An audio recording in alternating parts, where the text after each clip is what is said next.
Roswell, Nouveau-Mexique. Mon très cher neveu, c'est le premier Noël que je passe loin de toi. Et tu en connais la raison. Mon enquête sur les soucoupes volantes, sujet qui te passionne également. Je te souhaite une bonne lecture et le meilleur des Noëls. À la fin du livre, tu auras une grande surprise. L'année qui vient sera fantastique. Oncle Alain.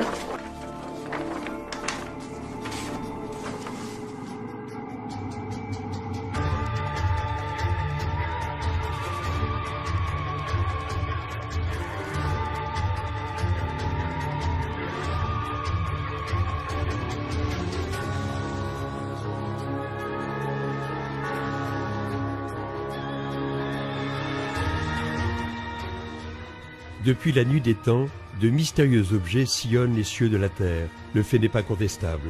Qu'on les appelle ovnis ou flying saucers, leurs origines, leur matière, voire leur consistance, sont à ce jour une énigme, mais aussi un formidable outil de réflexion, de rêverie et de recherche, faisant indéniablement progresser la pensée humaine, la littérature et la science. À travers cette quête aux confins du fantastique et du merveilleux, nous vous convions à un étrange voyage grâce à des personnalités souvent très différentes dans l'approche du phénomène. En voulant répondre aux questions posées par les ovnis, astrophysiciens, écrivains, ufologues et scientifiques soulèvent peu à peu le voile. On ne peut plus dire aujourd'hui que ce qui ne s'explique pas n'existe pas. Cette science inconnue n'est pas de la magie, c'est sans doute un pan entier de notre avenir. 24 juin 1947, une date dans l'histoire des soucoupes volantes. Ce jour-là, Kenneth Arnold, PDG américain à Boise, Idaho, est aux commandes de son avion personnel. Il fait route vers Yakima, dans l'État de Washington, avec pour mission de rechercher l'épave d'un C-46 de transport de la marine qui s'est écrasé dans les monts Cascades. L'après-midi est ensoleillé et la visibilité très bonne. Soudain, vers 15 heures, un éclair blanc-bleu illumine tout le côté droit de sa cabine. À environ 40 km de lui, et se profilant sur les contreforts du mont Rainier, une formation de 9 objets scintillant d'un éclat métallique se déplace à grande vitesse. Ils volent à la même altitude que lui, 2850 mètres, en 2 lignes parallèles. Au voisinage du mont Rainier, ces objets grimpent presque à angle droit à l'altitude de 4200 mètres, puis disparaissent derrière le mont Adams. L'observation a duré 1 minute 30. Leur vitesse est estimée à 2400 km/h, 2 fois la vitesse du son.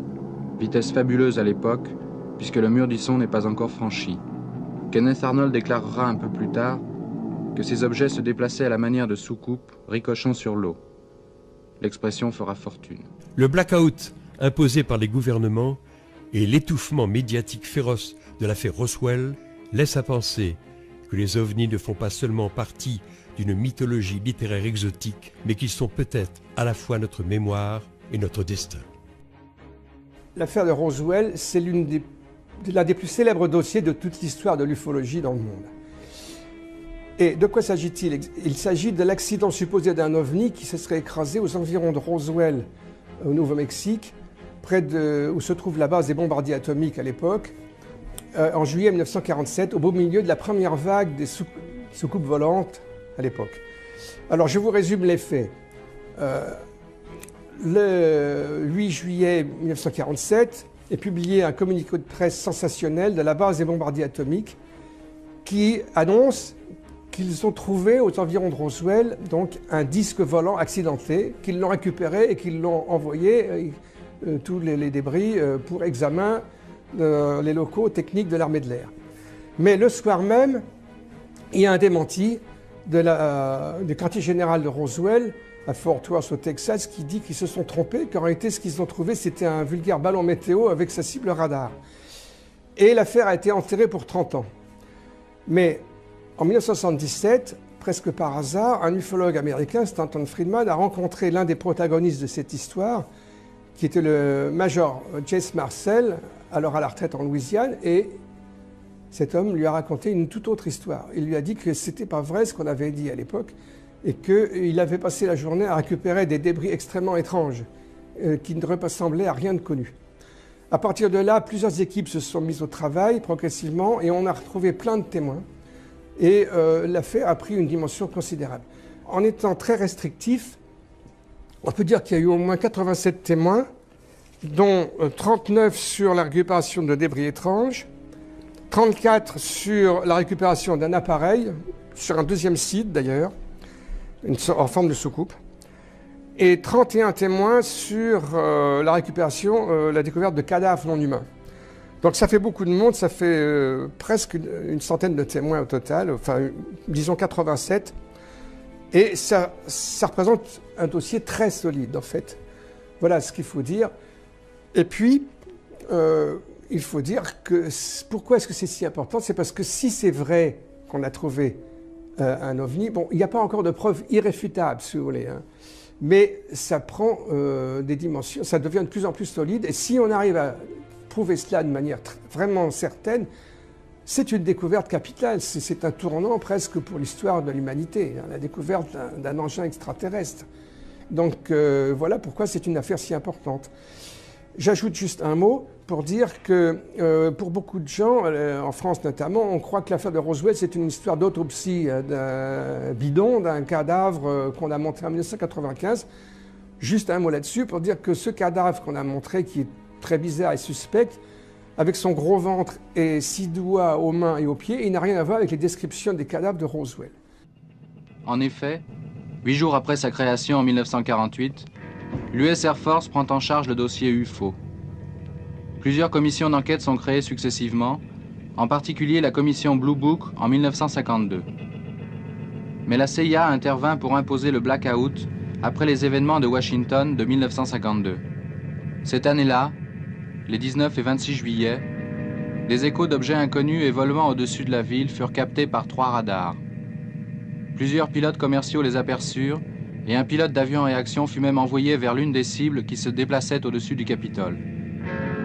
Pendant quelques minutes, ce fut la panique à l'aéroport. Les services officiels conclurent à une anomalie de la propagation des signaux radars et à des phénomènes de réfraction du genre mirage. Cependant, avant sa mort mystérieuse, le docteur McDonald, doyen de physique à l'Université d'Arizona, souligna l'absurdité de l'explication officielle. Le sujet devint tabou. Mais sur les insistances du docteur McDonald et du docteur Allen Hynek, directeur du centre de recherche atomique d'Evanston, l'Air Force décide de la création de la Super Commission Condon.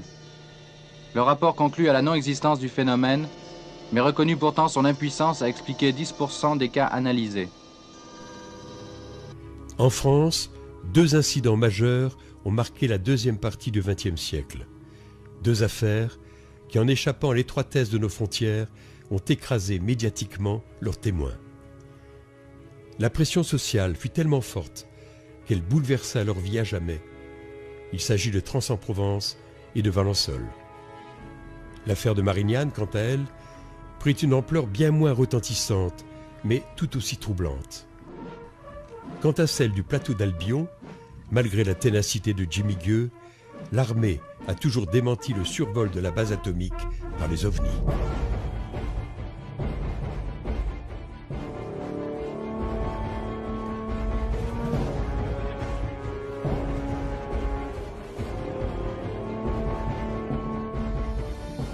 Voici ce qu'écrivait Jimmy Gueux à propos du plateau d'Albion en 1985. Les témoignages en notre possession se recoupent, et ceux qui émanent de sources militaires sont les plus détaillés. Chaque fois qu'un silo était ouvert, 48 heures plus tard, un énorme vaisseau venait se stabiliser en altitude. Il larguait des modules de reconnaissance, sphères ou soucoupes, qui eux descendaient pour faire un point fixe à 5 ou 10 mètres au-dessus du silo ouvert. Tout cela prouve à l'évidence que cette base de missiles stratégiques était sous la surveillance constante des extraterrestres.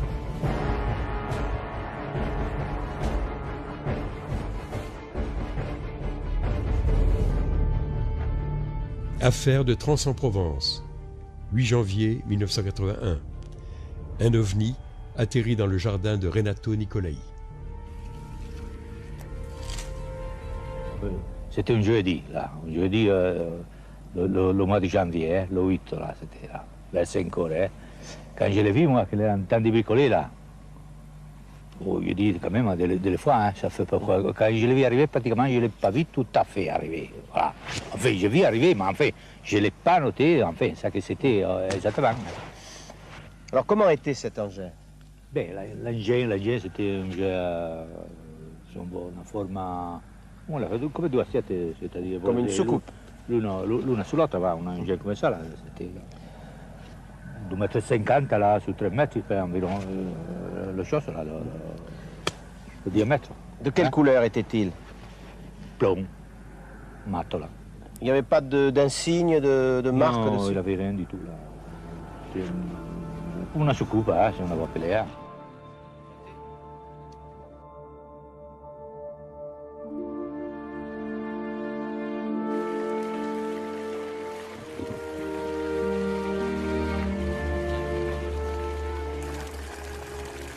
Le 1er juillet 1965, à l'aube, Maurice Mas est déjà à l'œuvre dans son champ de lavande. Alors qu'il roule une cigarette, il entend une sorte de sifflement très aigu. Face à lui, un engin en forme de ballon de rugby est posé sur un axe central enfui dans le sol. Aujourd'hui, Maurice Mas n'est plus de ce monde. C'est son ami de toujours, Maurice Chassepoul, qui nous conte cet événement hallucinant. Et là, qu'est-ce qu'il voit? Il voit un genre comme une dauphine, là, une grande dauphine, une grande voiture, avec 3 pieds et un pied central. Un petit bonhomme qui était penché sur les lavandes, qui était en train de regarder, et un autre devant, qui était devant ce qu'on appellera une soucoupe volante. Il s'approche, et dès qu'il s'approche, bien sûr, celui qui était penché le voit, appelle son copain, et à ce moment-là, ils sortent de leur poche un genre de tuyau long comme ça, et il le braque sur Maurice. Et à ce moment-là, il est carrément pétrifié.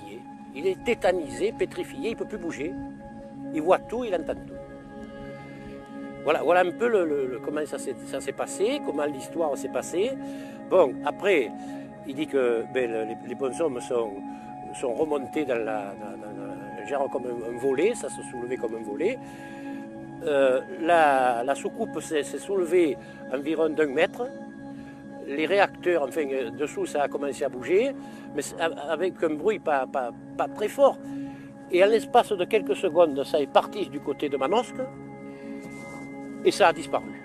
Mais à une vitesse exceptionnelle. Et l'endroit où la soucoupe a passé, toutes les lavandes étaient brûlées. Alors effectivement, d'après vous, est-ce qu'il y a eu une soucoupe volante à Valençol? Moi je crois, parce que d'après les empreintes qui se sont produites sur le terrain de M. Mas, effectivement un engin s'est posé là-dessus. Les empreintes sont très visibles. Sont très visibles, oui.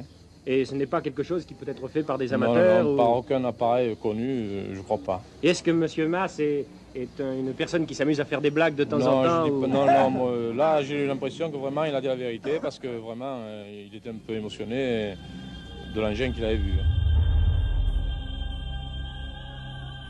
Depuis la plus haute antiquité, d'Hérodote à Tite-Live, de Platon à Cicéron, depuis Fontenelle et le siècle des Lumières, les écrits ont laissé les traces de l'ampleur du phénomène. Il en est de même pour les textes sacrés. Eh bien, on pourrait commencer par la Bible, ça paraît en quelque sorte normal. Alors que nous dit Ézéchiel? Il nous dit qu'il voit d'abord venir du nord un grand vent, une nuée, une tempête, ensuite un nuage qui semble contenir des éclairs, des formes lumineuses, et il parle même, au fond, de quelque chose qui ressemble à du métal chauffé, en plein feu, dit-il. Là, on aurait presque l'image moderne de l'apparition d'un ovni. Chez les anciens grecs et romains, il est question de boucliers volants. Et là aussi, ça devient beaucoup plus intéressant, et je dirais, nous cernons notre sujet. Pourquoi? Parce que la description qu'ils font de ces boucliers rappelle tout à fait les ovnis. En voici la raison. À notre époque, un objet courant, c'est une assiette, une soucoupe, voire une saucière. Pour les anciens, le bouclier était un objet tout à fait courant. C'était l'arme de défense numéro 1.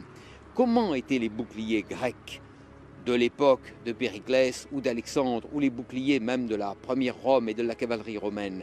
Ils étaient ronds, ils étaient circulaires, ils étaient bombés. Et quand on nous parle d'un ovni qui ressemble à 2 assiettes l'une sur l'autre, il suffit simplement de poser ce que l'on appelait un oplon, qui a donné son nom d'ailleurs aux combattants grecs, l'hoplite. c'est-à-dire ce fameux bouclier, de prendre deux oplones l'un sur l'autre, et à ce moment-là, on voit apparaître une soucoupe telle qu'elle est décrite par les modernes. Les vimana, c'est quoi dans la littérature védique? C'est en fait, ce sont des... Alors, il y avait deux sortes de vimana. Il y avait ce qu'on pourrait appeler les avions aujourd'hui, qui étaient conduits par des êtres humains, qui ressemblaient un peu à des avions. Et puis les vimana complètement mythiques, qui eux n'étaient pas faits conduits par les êtres humains, pilotés par les êtres humains, mais qui ressemblaient, on ne sait pas à quoi, ça ne ressemblait pas à un avion, on ne sait pas comment ça fonctionnait, comment ça volait.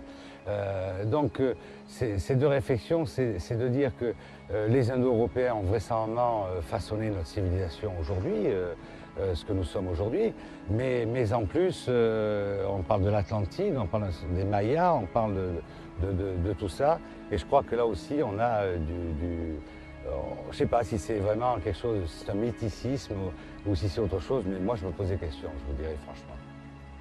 Le plus bel ovni de l'histoire du cinéma, c'est celui qui est placé devant la caméra de Stanley Kubrick et qui vient civiliser la Terre, lui apporter l'esprit dans 2001, l'Odyssée de l'espace. Et là, on songe en effet soit aux Elohim, pour reprendre l'image biblique, soit à ces dieux civilisateurs de la cordillère des Andes.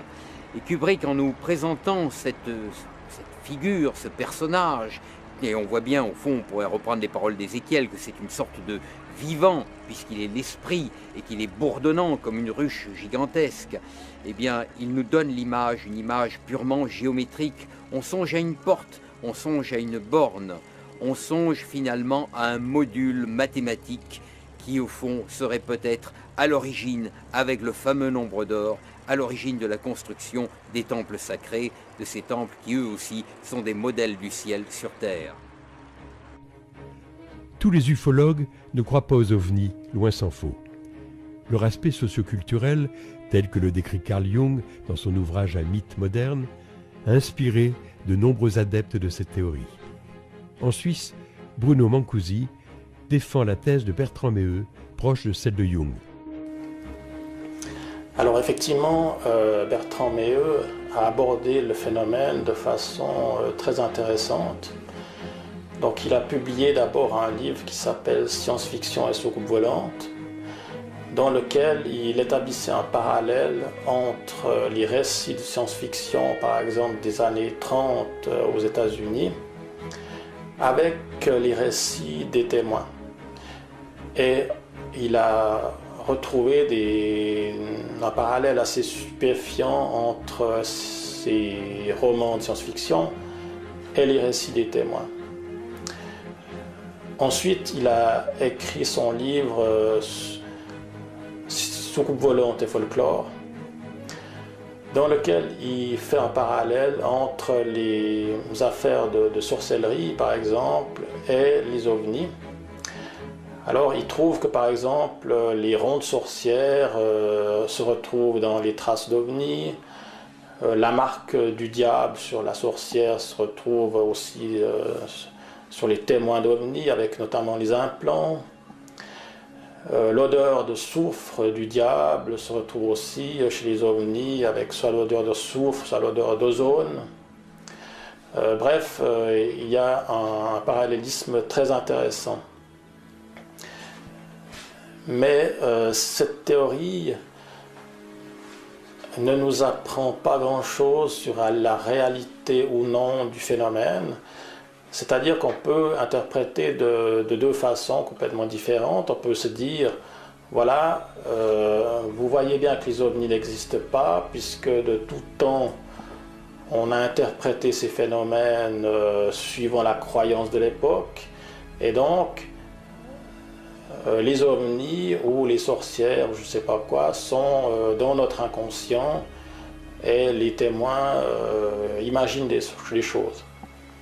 Ou alors, on peut l'interpréter de façon plus croyante, c'est-à-dire, voyez bien que les ovnis existent, simplement on les a interprétés de manière différente. Au Moyen-Âge, on voyait des sorcières, tandis que maintenant, on voit des ovnis.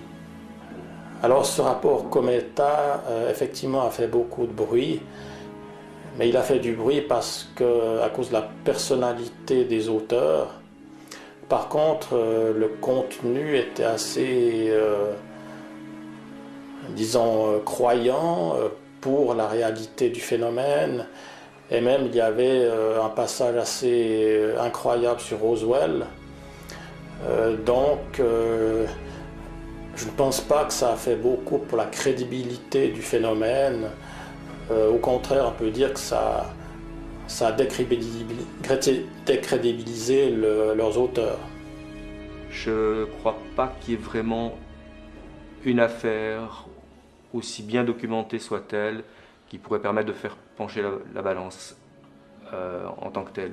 Je pense c'est plutôt un ensemble de cas sélectionnés qui ensemble, pourraient permettre de penser qu'il y a une réalité peut-être différente, qu'il y a une réalité physique peut-être différente. On n'en a pas pour l'instant la preuve, on a dans le meilleur des cas des présomptions de peut-être l'existence de quelque chose par exemple, des phénomènes tels que la foudre en boule pourraient très bien être considérés comme des ovnis, des phénomènes rares atmosphériques, des choses comme ça pourraient très bien être pris pour des ovnis à juste titre par des témoins et par des enquêteurs, et pourraient très bien également éclairer la science sur un domaine peu connu. C'est une possibilité, il y en a d'autres. Aimé Michel était avant tout, pour comprendre son parcours, c'était avant tout un penseur, un philosophe, et je crois il est devenu, on pourrait dire, un petit peu par accident ufologue, et on le considère comme étant un des pionniers de l'ufologie, mais c'est un petit peu un accident de parcours. En fait, au début des années 50, donc, il est intéressé par de multiples sujets, dont les soucoupes volantes, qui est un nouveau thème. Il publie un ouvrage qui s'appelle Lueurs sous les soucoupes volantes en 1954. On est en France en pleine vague de soucoupes volantes, c'est la plus grande vague qu'ait connue la France à cette période. On publie jusqu'à 60 notifications, observations par jour, il y a des affaires d'atterrissage, des humanoïdes qui sont observés, etc. Donc il publie ce livre qui est un des deux premiers ouvrages publiés par des auteurs français. Et donc à ce titre, effectivement, on l'a considéré, à son corps défendre un petit peu, comme étant l'un des pionniers de l'ufologie en France. Mais en fait, il situait les soucoupes volantes dans un cadre beaucoup plus large. Pour lui, c'était une façon de questionner le réel.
Valentin qui a travaillé sur Hollywood, le pouvoir et le Pentagone, hein, et qui montre bien que en fait, ces films-là sont instrumentalisés. Ce sont un petit peu ce qu'on appelle, ce que Valentin en tout cas appelle, des films de sécurité nationale. Alors, il parle peu des films d'extraterrestres, des films d'OVNI dans son étude, mais c'est un petit peu le même processus. En fait, derrière, on retrouve un petit peu le macartisme, la peur de l'ennemi soviétique en l'occurrence, ennemi de l'intérieur, puisque très souvent, on le voit, c'est le cas dans Invaders from Mars, c'est le cas dans beaucoup d'autres, ça va être vraiment le schéma de beaucoup d'autres films jusqu'au très récent avec Nicole Kidman, Invasion, qui reprend le même thème. C'est l'ennemi ressemble à l'humain, il est caché parmi nous, donc c'est d'autant plus inquiétant et c'est d'autant plus difficile de le voir. Hein, c'est un ennemi qui est finalement très proche de l'humain. Oui, elle s'est adoucie avec notamment des films comme Rencontre du troisième type. En fait, ça commence un petit peu avec les années 70 et là, on est plus dans le discrédit de la politique américaine, de la chose politique aux États-Unis. Hein, ça suit le Vietnam, le Watergate, différentes affaires comme ça, qui ont tendance à faire que l'extraterrestre devient plus, en tout cas, digne de confiance que les politiques eux-mêmes. Alors on retrouve ça dans Le jour où la Terre s'arrêta, déjà dès les années 50, hein, où l'extraterrestre qui vient nous voir pour des raisons plus ou moins pacifiques, écologiques. Hein, c'est les discours qu'on retrouvait dans la bouche des contactés. Et qu'on retrouve le cinéma finalement s'en fait l'écho. Avec les années 70, effectivement, même si on retrouvera dans les années 80-90 des grosses artilleries hollywoodiennes avec le thème de l'invasion, mais en tout cas, on a pour la première fois ce renversement de tendance où les extraterrestres sont soit à l'égal de Dieu, comme dans 2001 ou peut-être même dans Solaris par exemple, des sauveurs, des frères cosmiques dotés d'une grande sagesse, ou en tout cas des gens qui vont nous aider, ou qui nous ont peut-être déjà aidés au fil de notre évolution. C'est autant de thématiques qu'on retrouve dans beaucoup de films. Ce qui ressort en tout cas du phénomène OVNI, ça je pense que la plupart des gens qui ont étudié cette question-là sont à peu près d'accord aujourd'hui pour en arriver à cette conclusion. Il existe un résidu de cas, un reliquat assez court finalement, hein, peut-être entre 1 et 5%, peut-être même moins que ça, qui renvoie à quelque chose de profondément exotique. Après ça, on rentre un petit peu dans des querelles byzantines, dans des débats d'experts. Alors, est-ce que c'est finalement des objets, est-ce que ce sont des objets faits de nuts and bolts, comme disaient les Américains, c'est-à-dire tôle et boulons, est-ce que ce sont des objets purement matériels, des objets faits d'ingénierie, hein, des engins? Est-ce que ce sont des animaux? Est-ce que ce sont des hologrammes? Est-ce que ce sont des sondes assez frustres? Est-ce que ce sont des corps éthérés, comme certains le disent? Là, honnêtement, on n'a pas vraiment de réponse. Et en tout cas, les réponses que pourrait nous apporter la technologie, donc par exemple les éco-radars ou les choses comme ça, sont assez frustres. On a des cas où les observations laissent des éco-radars. On a des cas où ils n'en laissent pas, alors qu'ils sont vus, observés par des témoins fiables. C'est très très difficile de tirer des conclusions. En tout cas, ce qu'on sait, c'est que des gens comme Jean-Pierre Petit, par exemple, ont pu démontrer que des problèmes technologiques, comme par exemple le bang supersonique, hein, pouvaient être réglés. Donc la théorie de l'hypothèse extraterrestre dite au premier degré, c'est-à-dire des engins qui viendraient de l'extérieur, reste toujours valide. Et Walter Haut, c'est un des témoins fondamentaux de l'époque. Donc c'est vrai que ce qu'il dit est particulièrement important. Lui, il va être très lié aussi à la divulgation de l'affaire dès ses origines, hein, au cover-up. Donc lui, ce dont il témoigne finalement, c'est d'une dissimulation. Hein. C'est ça qui est le plus important dans ce témoignage. C'est quand même quelqu'un qui a fait une belle carrière militaire. Il y a des chercheurs américains qui sont allés fouiller, qui sont allés retrouver notamment les proches de Walter Haut. Walter Haut lui-même d'ailleurs a confirmé ses dires jusqu'au bout. Donc c'est quand même assez délicat lorsqu'on a d'assez hauts gradés, parce que je crois que Walter Haut termine comme général, donc assez haut placé dans la hiérarchie militaire. C'est toujours particulier lorsque quelqu'un d'aussi haut placé avance ce type de propos. Alors c'est une preuve de rien, comme toujours dans le phénomène OVNI. On ne peut jamais rien prouver quoi que ce soit. C'est bien ce qui est gênant d'ailleurs. Et ce qui est fascinant en même temps. Claude Bernard disait que lorsque l'on rencontre un fait qui ne s'accorde à aucune théorie, il faut abandonner la théorie et se rapprocher du fait. En cas d'observation, la gendarmerie va se déplacer et au vu des dires du témoin, nous allons essayer de mentionner l'heure, le lieu exact de la constatation des faits, la forme et les caractéristiques essentielles des objets aperçus, la couleur, la brillance, les conditions d'évolution du phénomène. Ensuite, si c'est toujours visible, à partir de ce moment-là, le gendarme va prendre des clichés photographiques à l'aide d'un appareil de diffraction optique dont les unités sont dotées. Il va le signaler dans son procès-verbal et cette pellicule va rester dans l'appareil photo. Il sera remis au CEPRA. Est-il vrai que dans le memento du gendarme, vous avez un document qui représente une soucoupe volante ? Oui, c'est un peu le côté humoristique du memento du gendarme, qui est une aide pour des gendarmes quand ils sortent d'école ou autre, et qui vont avoir avec eux pendant tout le long de leur carrière. Donc ça leur permet, devant des situations nouvelles, de pouvoir aller feuilleter ce document. Et puis c'est un petit dessin humoristique pour pouvoir dire, bon, ben, éventuellement, si vous êtes confronté à ce type de phénomène ou d'une personne se présente, il a cette petite rubrique pour pouvoir le orienter et le guider dans ses constatations et sa manière de faire. Le ciel était lisse comme la pierre d'un lavoir. La limpidité du ciel de Provence a inspiré cette phrase sublime à Jean Giono. Les nuits étoilées de Saint-Michel rendirent propice la création de l'Observatoire de Haute-Provence. On est loin de la cosmologie, c'est le paradoxe de Fermi. C'est une remarque qu'il y avait lorsqu'on regarde la vitesse à laquelle nous-mêmes nous déplaçons vers une planète avec une fusée, tout bêtement. Et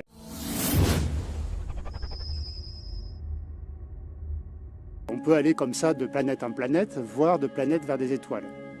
Et on s'aperçoit qu'il faut, je ne sais plus si c'est quelques centaines de milliers d'années, ou peut-être quelques millions d'années pour coloniser toute la galaxie. Mais finalement, cela va très vite par rapport aux milliards d'années qu'il faut pour fabriquer une planète et pour fabriquer l'homme.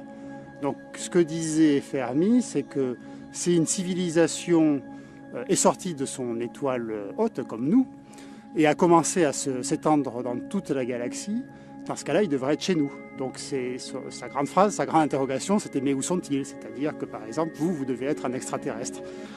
L'équation de Drake, c'est une équation de probabilité. Drake s'était penché sur la probabilité pour qu'il y ait une autre civilisation comparable à la nôtre. C'est-à-dire qu'il y a un terme pour dans quelles conditions apparaît la vie. Il faut qu'il y ait une atmosphère qui soit propice à la vie, donc ça donne déjà une probabilité relativement faible. Il faut qu'il y ait une planète qui soit dans ce qu'on appelle la zone d'habitabilité, c'est-à-dire ni trop loin ni trop près. Il y a tout un tas de... Donc c'est une espèce de grande, pas somme, mais de multiplicateurs. Il y a tout un tas de facteurs qui sont tous proches de zéro. Et quand on arrive, bon, on n'en connaît pratiquement aucun d'ailleurs, on ne peut en mesurer aucun, mais quand on y arrive, on a une probabilité extrêmement faible d'avoir une autre civilisation ailleurs. Mais il avait essayé donc de quantifier en gros la probabilité pour que la vie se soit développée ailleurs. Alors, aller plus vite que la vitesse de la lumière, on ne sait pas faire avec, on va dire, un mobile. Par contre, avoir quelque chose qui, au fond, se retrouve là où on ne l'entendait pas, ça c'est possible, pas tellement dans le cadre de la relativité, dans le cadre plutôt de la microphysique avec la mécanique quantique. De là à déplacer tout un mobile, pour l'instant, on sait éventuellement déplacer un électron, ou le retrouver où on ne l'attendait pas, de manière probabiliste. Mais on ne sait pas encore déplacer tout un véhicule spatial à des années-lumière d'ici. La cosmologie n'apporte pour l'instant aucune réponse définitive quant à la forme de l'univers. Cependant, les récentes découvertes d'exoplanètes laissent à penser que vraisemblablement la vie existe ailleurs. L'idée, c'est que si une planète tourne autour d'une autre étoile que le Soleil, eh bien, par chance, il peut arriver que cette planète passe devant l'étoile. Et à ce moment-là, en passant devant l'étoile, elle va cacher une partie de la lumière de l'étoile et depuis la Terre, on va voir l'éclat de l'étoile qui va diminuer un petit peu pendant quelques heures, le temps que la planète passe devant l'étoile. Et en l'an 2000, donc il y a 7 ans maintenant, on a découvert comme ça la première planète extrasolaire par la technique des transits. C'était autour de l'étoile HD 209 458. Et c'est la première fois qu'on détectait par cette technique une planète autour d'une autre étoile. avec les expériences qui sont en orbite, les manips spatiales, les satellites en orbite, comme Corot ou dans quelques années Kepler, qui va être lancé par la NASA, ces observatoires spatiaux vont avoir une précision photométrique très grande, c'est-à-dire ils vont être capables de mesurer la variation de brillance de l'étoile devant laquelle passe la planète ou quelque chose d'autre, avec une très très grande précision. Et on peut montrer par le calcul, par des simulations numériques, on peut montrer que si l'objet n'est pas une planète, c'est-à-dire n'est pas un objet sphérique, mais par exemple une forme triangulaire ou rectangulaire qui tourne sur elle-même ou quelque chose comme ça, eh bien la courbe de transit, la diminution d'intensité lumineuse de l'étoile est différente de celle d'un astre sphérique. Ça m'a donné l'idée justement de dire que s'il existe autour d'autres étoiles, sur des planètes, des civilisations technologiquement avancées, plus avancées que nous en l'occurrence, qui seraient capables de construire dans l'espace des structures de la taille d'une planète, hein, comme l'étoile de la mort dans Star Wars, eh bien on pourrait depuis la Terre, enfin disons avec les observatoires spatiaux qui sont en orbite actuellement ou qui vont être en orbite d'ici 2 ou 3 ans, on devrait être capable de les détecter. Donc on a des outils actuellement en orbite qui vont nous permettre de dire si oui ou non ces civilisations extraterrestres intelligentes, technologiquement très avancées, existent ou sont très courantes dans la galaxie ou pas.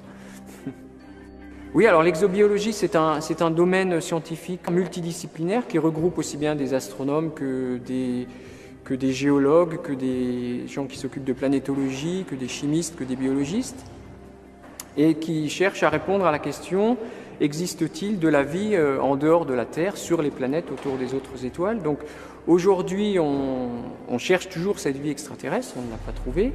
On la cherche dans le système solaire, depuis des années on la cherche sur Mars en particulier. Et un des volets du travail qu'on fait ici à l'Observatoire de Haute-Provence, c'est d'étudier la Terre comme un modèle de planète extrasolaire de type terrestre, justement. Et on sait aujourd'hui que la végétation terrestre laisse dans la signature spectrale de la Terre une signature bien caractéristique de la végétation. On a suggéré avec des collègues parisiens que si un jour sur une exoplanète on voyait cette signature spectrale dans le spectre d'une exotère, eh bien on pourrait suggérer, ou disons mettre sur la place publique, ouvrir le débat de est-ce que cette signature spectrale est la signature d'une végétation extraterrestre qui serait semblable à la nôtre.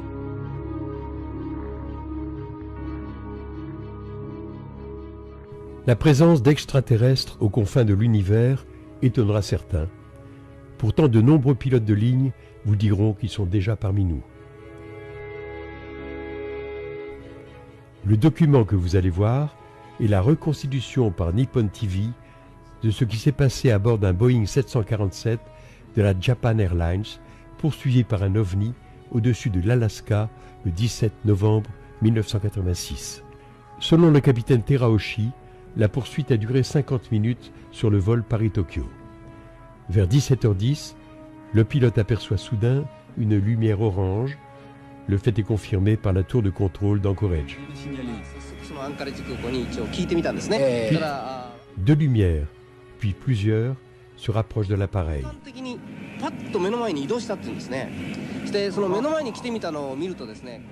À l'intérieur, les 3 hommes d'équipage ressentent une forte chaleur.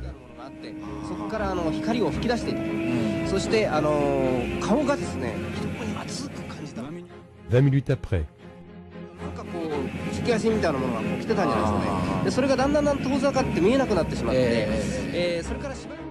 2 lumières blanches apparaissent, tandis que le radar de bord indique la proximité d'un énorme objet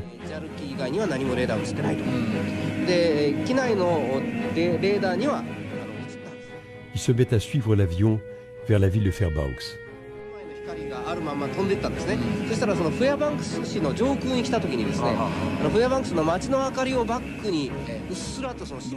Grâce aux lumières de la ville, l'équipage médusé voit apparaître un engin 30 à 40 fois plus gros que le 747. La tour de contrôle propose au pilote de faire intervenir un bombardier. Non, répond-il. Vu la proximité de l'OVNI, ce serait trop dangereux. Par contre, un Boeing de United Airlines doit croiser le cap du 747 japonais. Vers 18h, lorsque celui-ci s'approchera du premier appareil, la sphère immense disparaîtra. De ce vaste champ d'investigation, Terre creuse, Crop Circle, mutilation animale, mythe de Thulé, de l'Hyperborée, de Shambhala, univers multidimensionnel, engin du futur, entité vivante, voire divine, on pourrait s'y perdre. Il n'en reste pas moins que les hommes les plus influents de la planète ont au cours de leur vie évoqué la présence des ovnis. Mikhail Gorbatchev, le phénomène ovni existe et il faut s'en occuper sérieusement. Vice-amiral Roscoe Hillenkoetter, ancien directeur de la CIA, ces objets inconnus sont sous contrôle intelligent. Werner von Braun, nous nous trouvons face à des puissances qui sont beaucoup plus fortes que ce que nous avions jusqu'ici estimé et dont la base est en ce moment inconnue de nous. Kennedy, Gordon Cooper, Barry Goldwater, le général Nathan Twining étaient ou sont persuadés de leur existence. Voici la dernière déclaration de l'astronaute américain Edgar Mitchell. Le Pentagone a toujours caché la vérité sur les ovnis, et en particulier sur la découverte à Roswell d'un vaisseau et de ses occupants d'origine extraterrestre. Selon Sheldrake, derrière la structure de l'univers et la configuration des formes se cacherait un modèle dynamique plutôt que statique. Le monde serait une entité continue, ce qui en affecte une partie en affecterait une autre. L'univers serait en fait confronté à une interdépendance permanente de ces innombrables dimensions. Le phénomène ovni en serait peut-être la synthèse et le lien. L'ovni de demain aura sans doute un autre visage que celui qu'il nous présente aujourd'hui. Du monolithe initiatique de 2001 à la merveilleuse soucoupe d'Adamski, on aspire toujours à la même transcendance.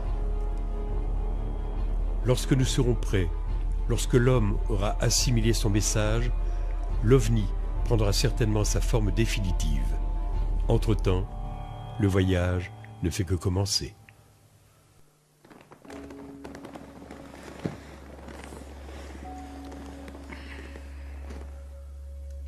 Ah oui, la surprise.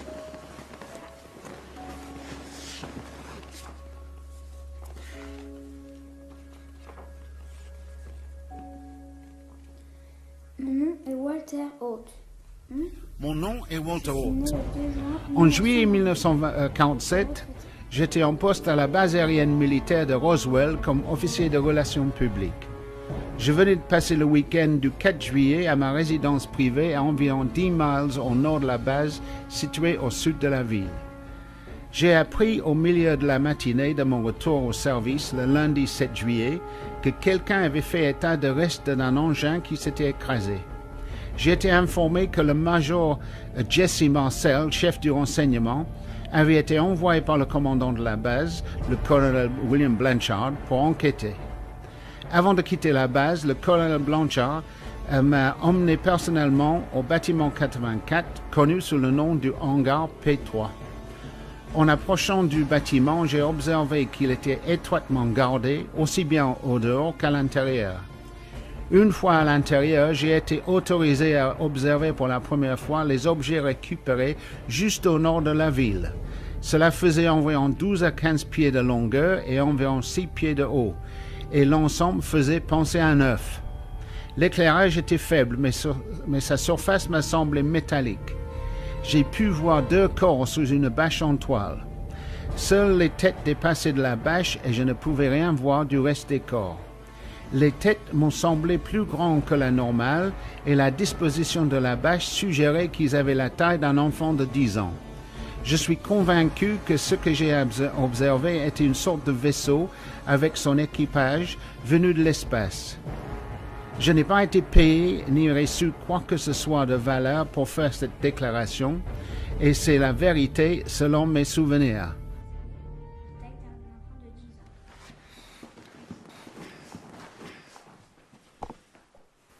Mais c'est quand que vous débarquez?